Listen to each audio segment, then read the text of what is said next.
हरियाली तीज जब माताएं करती हैं तो एक हरियाली तीज इन तीनों की जो देवियां हैं ब्रह्माणी, लक्ष्मी और पार्वती, थोड़ा ध्यान लगाकर सुनना।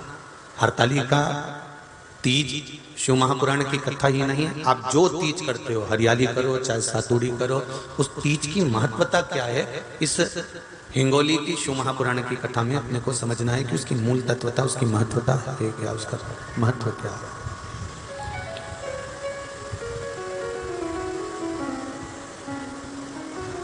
भगवान ब्रह्मा, भगवान विष्णु और भगवान शिव, इन तीनों की जो अर्धांगिनियां ब्रह्माणी, लक्ष्मी और पार्वती, इन तीनों ने तप कर कर, साधना कर कर ब्रह्मदेव को, भगवान विष्णु को और भगवान शंकर को प्राप्त किया।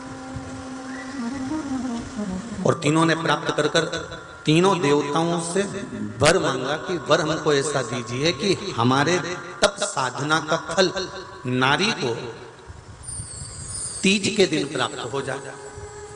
अब देखिए जरा, एक ही व्रत से, एक ही उपवास से उसको संपूर्ण तप साधना का फल प्राप्त हो रहा, संपूर्ण तप साधना का फल उसको मिल रहा।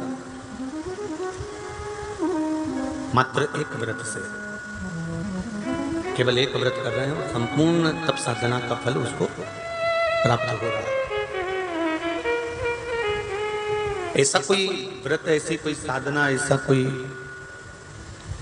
शंभो शरण पड़ी मांगो घड़ी रे घड़ी दुख काटो, दया करी न दर्शन आपो, शंभो शरण पड़ी मांगो घड़ी रे घड़ी दुख काटो, दया करी न दर्शन आपो, दया करी न दर्शन आपो। तो ब्रह्माणी ने ब्रह्मदेव से मांगा, लक्ष्मी जी ने भगवान विष्णु से मांगा, पार्वती जी ने भगवान शिव से मांगा कि ऐसा वर दे दीजिए जिस वर से एक ही व्रत करने से संपूर्ण फल की प्राप्ति हो जाए, संपूर्ण फल मिल जाए। ऐसा एक व्रत का फल दे दीजिए, मात्र एक व्रत का। अब देखिए, हरियाली तीज करने वाली माताएं थोड़ा ध्यान से सुनना।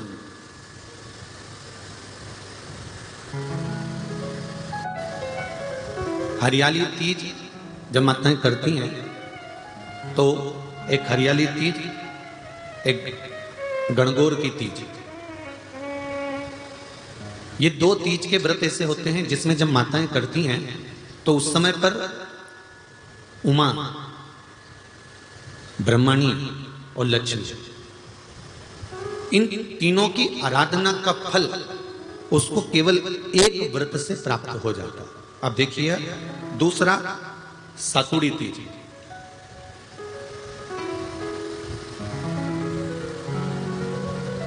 इसमें उमा और महेश्वर, उमा और महेश, ब्रह्माणी और लक्ष्मी, इन चार के व्रत तप का फल एक साथ सातुड़ी तीज के दिन प्राप्त हो जाता है। अब एक आती है हरतालिका तीज।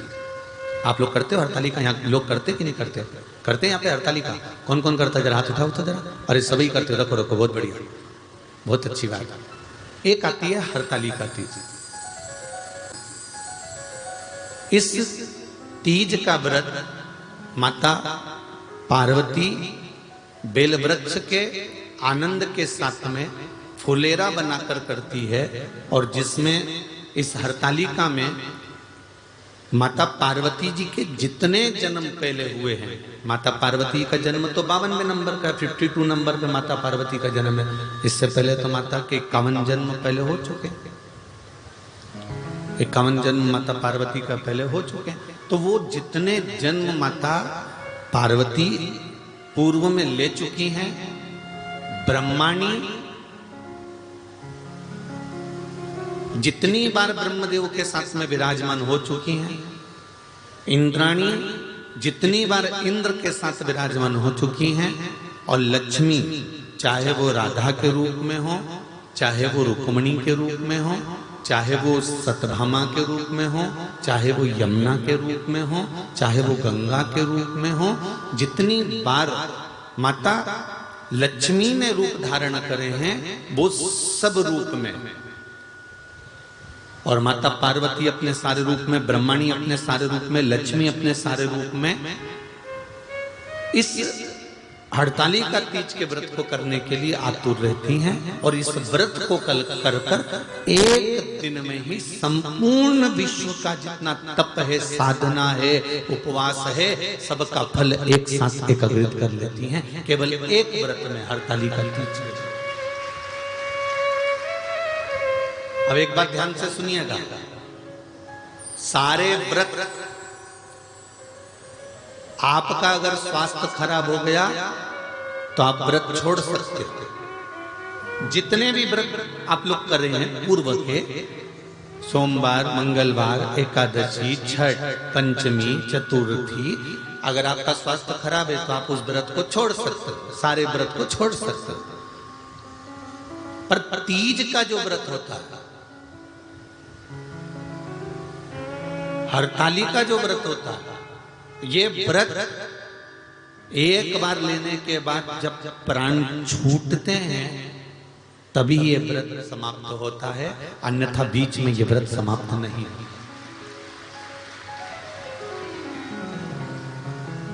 ये व्रत समाप्त होता ही नहीं। अगर शरीर से नहीं बनता कि अब हमारी अवस्था हो गई, अब शरीर से नहीं बन रहा है, तो भले एक पहर की पूजन कर कर, एक पहर का नियम धारण कर कर, एक पहर का स्मरण कर कर, एक पहर का पूजन व्रत धारण करो, और उसके बाद में भले आप थोड़ा सा जो भी आपको लेना है वो कर लो, पर इस व्रत को करना ही पड़ता है। इस व्रत का नियम ही यही है। इस व्रत की, हे बाबा, हे देवादिदेव महादेव, त्रिकालदर्शी, कैलाशी, अविनाशी, हे शिव, आप जब शमशान से चले थे तो भस्म रमाकर, जटा जूट पहनकर, जटा रखकर, मृगछाला बांधकर, संपूर्ण भस्म आदि को लपेटकर आप मेरे दरवाजे तक आए। हे भोलेनाथ, हे शंभु, हे त्रिकालदर्शी, हे कैलाशी, केवल आपसे इतना सा पूछना चाहती हूं मेरे बाबा, जब मेरे दरवाजे पर आप आ गए, गले में सर्प लटक रहे हैं, मुंडों की माला पहने हुए हो, मृगछाला पहने हुए हो, बाबा, मेरी माँ मैनावती आपका स्वरूप देखकर चक्कर खाके जमीन पर गिर गई।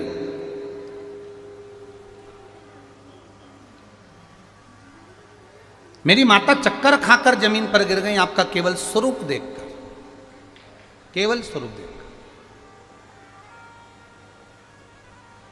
तब आपने ये सारा रूप, संपूर्ण रूप आपका, जिसमें भस्म रमी हुई है, जटा बंदी हुई है, मृगछाला पहने हुए हो, सांप, ततैया, बिच्छू धारण करे हुए हो, ये सारा रूप आपने एक चुटकी बजाते ही बदल लिया।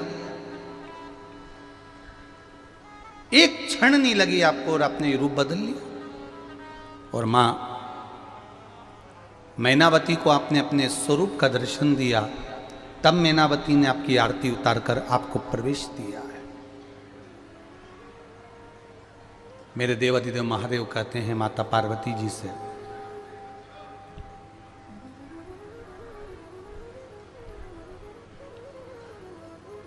आपकी माता मीनावती मुझको देखकर भय खा रही थी, पर सत्यता सुनो पार्वती,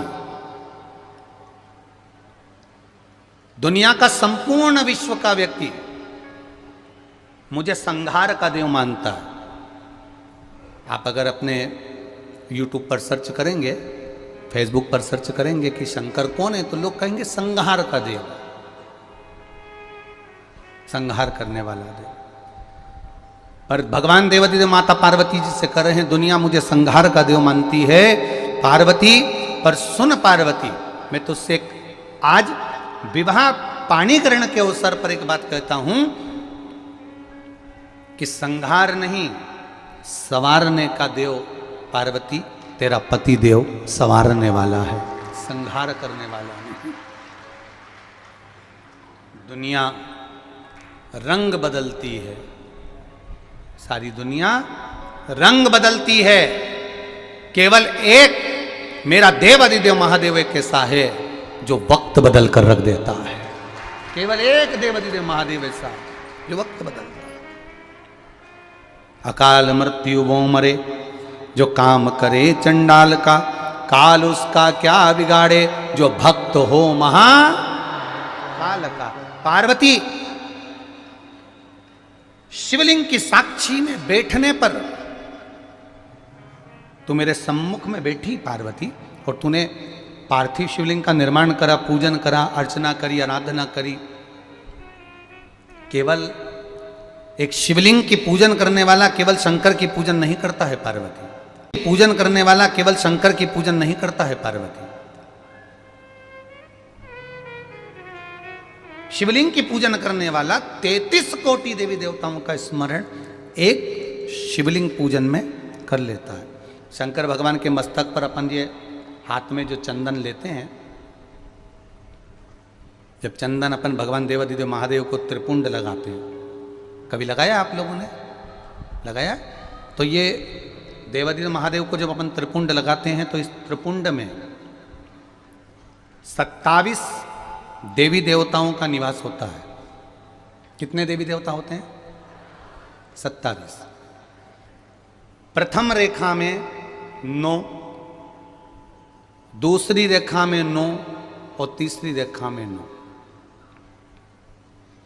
जो शिवजी के मस्तक पर प्रथम रेखा होती है, सबसे पहली रेखा, उसमें 9 देवियों का निवास होता है। पार्वती, मेरे मस्तक पर जब दूसरी रेखा कोई खींचता है तो उसमें 9 ग्रह का निवास होता है। और सुनो पार्वती, जब मेरे मस्तक पर कोई तीसरी रेखा खींचता है तो रेखा वो लगाता है और उसके घर में 9 निधि में प्रदान कर देता हूं। शिवजी पर पार्वती जी से भगवान देवादिदेव महादेव कर रहे हैं, पार्वती तूने शिवलिंग का निर्माण करा, पूजन करी, अर्चना करी, हरतालिका व्रत करा, आराधना करी, व्रत करा, साधना करी, अन्न छोड़ दिया, फल छोड़ दिया, पत्ती खाना छोड़ दिया, बेलपत्र छोड़ दिया तूने खाना। और पार्वती अपनी नासिका के 2 श्वास से श्वास लेती थी, उसमें से एक से लेना छोड़ दिया। इससे तुझे महादेव नहीं मिला है पार्वती। भूलवश तेरी सखी ने चंदन लाकर रखा और उस चंदन को तूने एक एक लगाना प्रारंभ करा जब मुझे पार्थिव शिवलिंग पर। बस पार्वती, जैसे जैसे चंदन की एक लाइन, दूसरी लाइन और तीसरी लाइन खींचना प्रारंभ होती है, जैसे नीचे से लाइन ऊपर की ओर बढ़ती है, उसी तरह मैं भी संसार के जीव को उन्नति की ओर बढ़ाना प्रारंभ कर देता हूं। प्रथम रेखा में शंकर भगवान कहते हैं 9 देवियों का निवास होता है। त्रिपुंड की दूसरी रेखा में देवादिदेव महादेव कहते हैं 9 ग्रह का निवास होता है।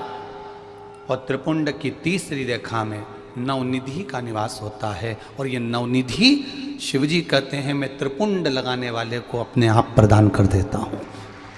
कोई देता नहीं, मैं स्वयं दे देता हूं।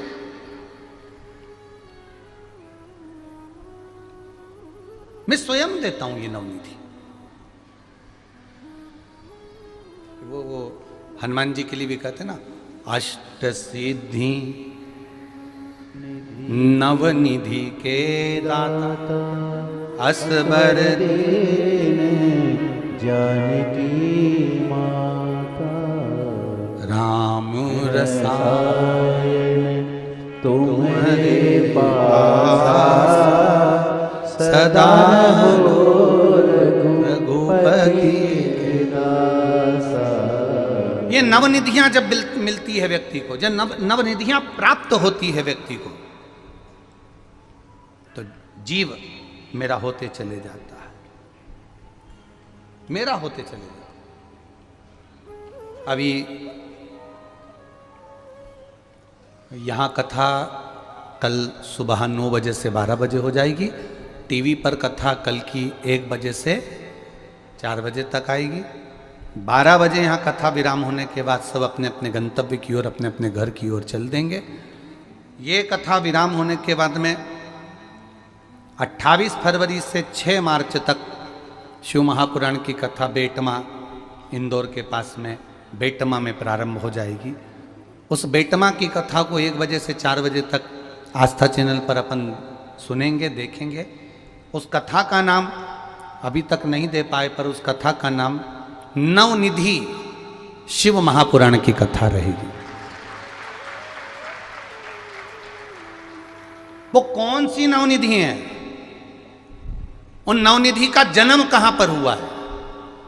वो कौन सी नवनिधि है जिसका स्मरण बार बार हनुमान चालीसा में आता है, शिव चालीसा में आता है, गायत्री चालीसा में आता है, सरस्वती चालीसा में आता है, राम रक्षा स्तोत्र के अंतर्गत आ जाता है? वो कौन सी नवनिधि है? हम सुनते तो हैं अष्ट सिद्धि नवनिधि के दाता असबर दीन जान। हम कह रहे हैं कि नवनिधि होती, पर नवनिधि कौन सी नवनिधि? वो भी तो हमें समझना है कि नवनिधि है कौन सी आखिर वो। तो बेटमा की कथा का नाम क्या है? जम के बोलो जरा। नवनिधि शिव महापुराण कथा। हम उसको जाने। हमने केवल जिंदगी में एक ही निधि देखी है, बाकी की तो हम देख ही नहीं पा रहे। हम उस निधि को जानने का प्रयास करें। तो यहां शिव तत्व कह रहा है, शिव महापुराण की कथा करी। शिव जी के त्रिपुंड में 27 देवी देवताओं का निवास होता है। 9 देवी, 9 ग्रह और 9 निधि शिव के त्रिपुंड में निवास करती है। शिव के त्रिपुंड।